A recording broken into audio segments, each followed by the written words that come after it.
पलवल पहुंचे हरियाणा के जो स्वास्थ्य महानिदेशक हैं, उनसे हम जानते हैं कि हरियाणा में जो स्वास्थ्य सेवाओं को लेकर सरकार पूरी तरह से चिंतित है और अलर्ट है। उसको लेकर किस तरह से जो स्वास्थ्य सेवाएं हैं आगे बढ़ाई जा रही हैं और क्या-क्या बदलाव स्वास्थ्य सेवाओं में किए गए हैं? सर, किस तरह से जो बदलाव हैं स्वास्थ्य सेवाओं में किए जा रहे हैं? क्योंकि कुछ खामियां पहले थी, तो उनको कैसे दुरुस्त किया जा रहा है?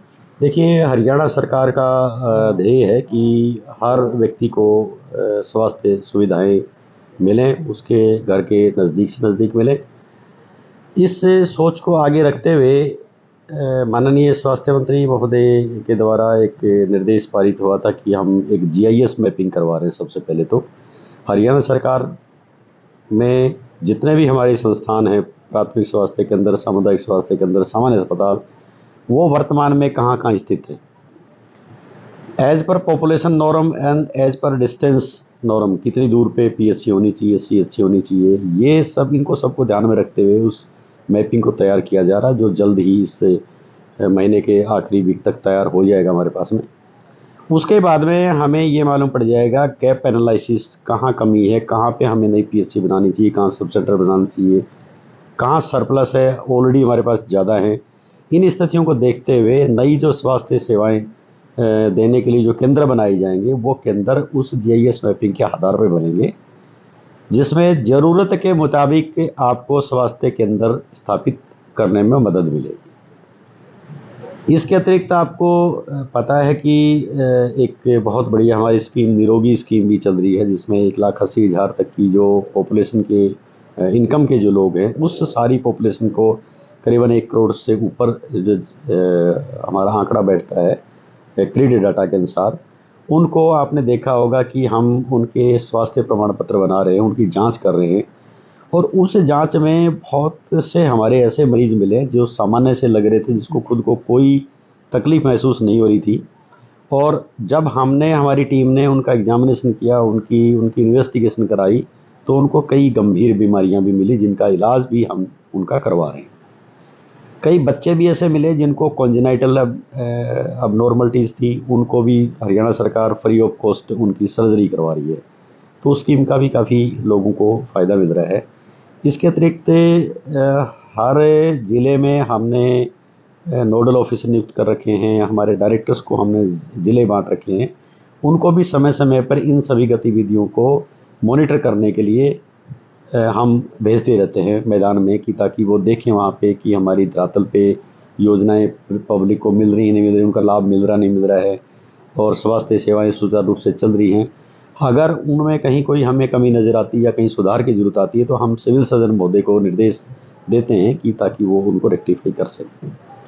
जो हेडक्वार्टर से संबंधित कोई उनकी मांग हमारे सामने आती है, तो उसको भी एग्जामिन किया जाता है और सरकार से स्वीकृति लेकर के उनको प्रदान किया। सर, देखिए, सबसे बड़ा कहीं न कहीं चैलेंज है इस समय डेंगू और मलेरिया के केसों में लगातार हरियाणा में वृद्धि होती जा रही है।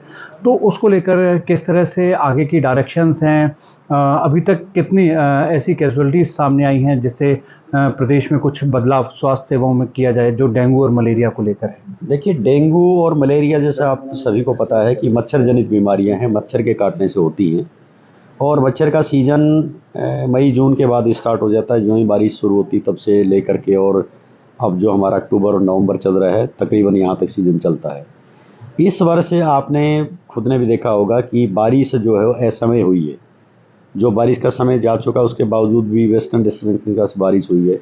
उस बारिश के कारण से जगह जगह पानी रुका है, पानी रुका है तो मच्छर पैदा हुआ, मच्छर पैदा हुआ तो बीमारी पैदा हुई है। हालांकि पिछली साल के मुकाबले डेंगू के केसेज हमारे काफ़ी कम हैं, क्योंकि पिछली बार 8,000 के आसपास आंकड़ा था और की बार 5,000 के आसपास आंकड़ा है। परंतु फिर भी विभाग सतर्क है, हमारे सीएमओ सतर्क हैं, हेडक्वार्टर सतर्क है, सभी हम सतर्क हैं और इसको समय समय पे मॉनिटर भी कर रहे हैं। हम साप्ताहिक रूप से हर सीएमओ से मैं वीसी लेता हूं, खुद वीडियो कॉन्फ्रेंसिंग के माध्यम से, जैसा कि मैंने कल भी रिव्यू किया, हर ज़िले को रिव्यू किया है। इसी तरीके से हमारे एडिशनल चीफ सेक्रेटरी महोदया हैं, वो भी महीने में 1 बार 2 बार ज़रूरत अनुसार रिव्यू करती हैं। मंत्री जी स्वयं भी रिव्यू करते हैं इसको। तो इससे, इन चीज़ों से रिव्यू करने से आप गंभीरता को समझ सकते हैं कि हम हर चीज़ को बड़ा गंभीरता से लेते हैं, चाहे बीमारी छोटे रूप में है चाहे बड़े रूप में है, उसको बड़े रूप में ना जाए, इस ये कोशिश हमारी रहती है। मच्छर जहाँ पैदा हो रहे हैं, स्टेग्नेशन वाटर हो रही है, उसमें कई विभागों का मल्टी डिपार्टमेंट अप्रोच आपको निभानी पड़ती है। अकेला स्वास्थ्य विभाग इसमें काम नहीं कर सकता। अर्बन लोकल बॉडीज़, पंचायत विभाग, पब्लिक हेल्थ डिपार्टमेंट और दूसरे डिपार्टमेंट, इंडस्ट्रीज डिपार्टमेंट, कई जगह हमें देखने आया है कोई इंडस्ट्रीज़ कोई बंद होगी, जैसे वहाँ उनके जो भी ख़राब मशीनरी है उसमें कहीं पानी खड़ा है, उस अब इंडस्ट्रीज़ वालों को भी अनुरोध हम समय समय पर करते हैं कि ऐसी जगह में पानी खाली कराएं। रोडवेज की वर्कशॉप्स हैं, उनमें खाली टायर ना हों, टायरों में पानी रुक सकता है। तो इन सब के लिए हम जागरूकता फैलाते रहते हैं। प्लस में हम पनिशिव भी एक्टिविटी हम चलाते हैं कि अगर कोई व्यक्ति हमारे बार बार कहने के बावजूद भी अपना गमला खाली नहीं करता है या कुछ और पोर्ट है जिसको खाली नहीं करता और उसमें लार्वा मिलता है, तो उनका चालान भी किया जाता है, उनको नोटिस भी सर्व किए जाते हैं। तो इसमें हमारा विभाग पूरी तरीके से सतर्क है और काम कर रहे हैं। इनिशियली हमारे पास 4 डेथ रिपोर्ट हुई थी डेंगू कारण से, लेकिन पिछले 1-1.5 महीने से अब कोई डेथ उसके बाद नहीं।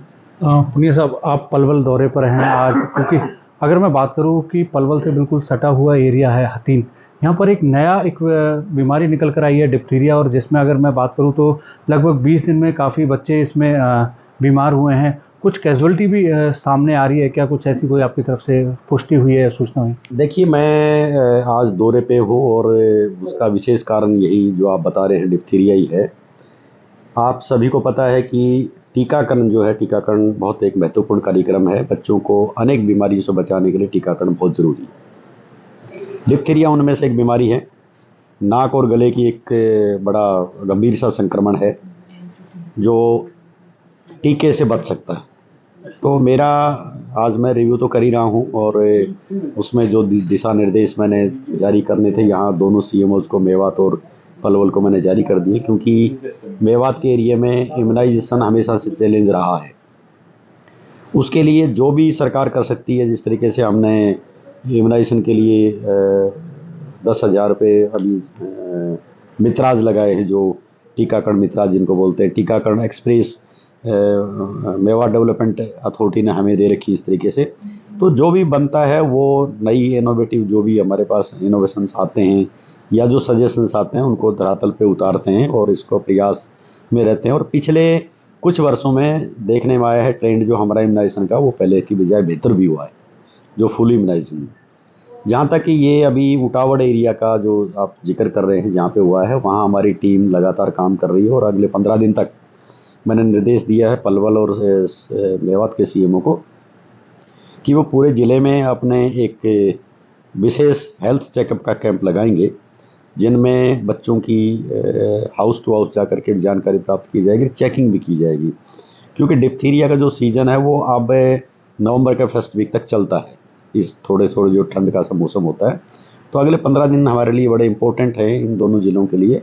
तो दोनों सीएम को निर्देश दिए हैं कि वो इस बारे में एक्शन प्लान हमने जो बनाया है वो धरातल पे वो उतारेंगे और डेफिनेटली हम इसमें ये कह सकते हैं कि अगर हम ये सारा काम कर लेते हैं तो आगे अब कोई कैजुअलिटी ना हो, ऐसा हमारा प्रयास रहेगा। सर, अभी तक कितने बच्चे बीमार हैं और कितनी कैजुअलिटी हुई है? कुछ आंकड़ा आपकी तरफ से कुछ जारी किया गया हो? देखिए, अभी 6 सस्पेक्टेड केसेस मुझे मेरी जानकारी में लाए गए, जिनमें से अभी 3 की रिपोर्ट आनी बाकी है और 2 की रिपोर्टें अभी पॉजिटिव आई है। एक डेथ शुरुआत में 29 तारीख को हुई थी। तो इन सभी चीज़ों को गंभीरता को देखते हुए ही हमने पिछले 10 दिन से हम एक्टिविटी चला रहे हैं, हाउस टू हाउस एक्टिविटी भी चल रही है। और आज मैं समय भी मैदान में यहाँ आप देख रहे हैं कि सुबह से मैं यहाँ लगा हुआ हूँ, इन्हीं कार्यक्रमों में लगा हुआ। अभी मैं उटावड़ का दौरा भी करूँगा और वहाँ भी एक बार देखेंगे कि धरातल पे हमारी टीम में वहाँ पहुँची या नहीं पहुँची और क्या काम चल रहा है। तो इस बीच में जनता से भी आग्रह करना चाहूँगा आपके चैनल के माध्यम से, सभी से पेरेंट्स से, कि बच्चों का टीकाकरण जो है वो ज़रूर कराएं। टीकाकरण से ये बीमारियां, अगर कि सामान्य से टीके से अगर किसी बच्चे की मौत से छुटकारा मिलता है या बीमारी छुटकारा मिलता है, इससे बड़ी कोई बात नहीं होती। और इसमें हमारे लिए पोलियो एक बहुत बड़ा उदाहरण है वर्तमान में। इससे पहले आपने कभी सुना होगा बचपन में चेचक की बीमारी होती थी, छोटी माता बड़ी माता होती थी, वो सब बीमारियां इन टीकों के कारण से खत्म हुई है। अदरवाइज तो फेस डिसफिगर हो जाते थे बंदों के, माता के रंग चकते से हो जाते थे फेस पे। पोलियो एक बड़ी गंभीर बीमारी थी, ज़िंदगी भर के लिए अपंग हो जाता था बच्चा। अब आप देखिए पोलियो कितने साल से थे, 2013-14 के बाद पोलियो के केस नहीं खत्म। तो सतत प्रयास हमने टीकाकरण का किया है या इम्यूनाइजेशन का प्रतिरक्षण का किया है, चाहे वो बूंद के रूप में या टीके के रूप में किया है, तो पोलियो से मुक्ति मिली है। डिप्थीरिया, टेटनस जैसी बीमारियों से भी काफ़ी हद तक हमें मुक्ति मिली है। बहुत कम केस टेटनस को देखने को मिलते हैं, डिप्थीरिया के भी बहुत कम मिलते हैं, लाखों में कोई एक केस देखने को मिलता है। तो सभी पेरेंट्स से अपने बच्चों को समय पर टीकाकरण करवाएं। इस संबंध में मैंने आज, चूंकि मेवात और पलवल के जितने भी हमारे मेडिकल अफसर्स आज आए हुए थे, उनको भी मैंने ये कहा कि स्वेच्छा से वो एक एक गांव को अडॉप्ट करें, किसी एक गांव को जहां हेल्थ एजुकेशन दें, वो लोगों को समझाएं। महीने में 1 दिन 2 दिन जो भी वो निकाल सकते हैं अपनी ड्यूटी के अलावा, ड्यूटी के बाद जो निकाल सकते हैं, पब्लिक के बीच में जाएं, पब्लिक में बैठें, उनको स्वास्थ्य विभाग की से संबंधित जो भी जानकारियां हैं वो दें। जिनमें हमारी जो स्कीम्स चल रही हैं, वेलफेयर की स्कीम चल रही हैं, वो भी बताएं लोगों को, और वो कैसे प्राप्त की जाएंगी ये भी बताएं उनको। प्लस में ओरल हाइजीन बताएं, टीकाकरण के बारे में समझाएं, परिवार कल्याण के बारे में समझाएं। डेफिनेटली एक डॉक्टर अगर मैदान में उतर के, धरातल पे उतर के पब्लिक के बीच में बैठता है तो पब्लिक का कॉन्फिडेंस बिल्ड होता है और पब्लिक उसकी बात को मानती भी है। देखिए, हमारे साथ थे हरियाणा के DG health doctor Randeep Punia. उनका साफ कहना है कि जो डॉक्टर्स हैं उन्हें ज़मीनी स्तर पर उतरना पड़ेगा और जो स्वास्थ्य सेवाएं जो बेहतर कर सकते हैं उसको लेकर जिन गांवों में जो लोग अभी भी स्वास्थ्य सेवाओं से वंचित हैं उनको किस तरह जागरूक किया जाए स्वास्थ्य सेवाओं के लिए, वह एक सबसे बड़ा चैलेंज है। और उसी को लेकर आज उन्होंने दोनों डिस्ट्रिक्ट पलवल और मेवात के सीएमओज को दिशा निर्देश दिए हैं। बहरहाल देखने वाली बात ये होगी कि डीजी साहब के आदेश के बाद जो सीएमओज हैं वो किस तरह अपने इनकी बातों का अनुसरण करते हैं और जो स्वास्थ्य सेवाएं हैं उनको आम जन तक पहुंचाने में कितने कारगर साबित होंगे। कैमरामैन करतार के साथ नितिन शर्मा, इंडिया न्यूज़, पलवल।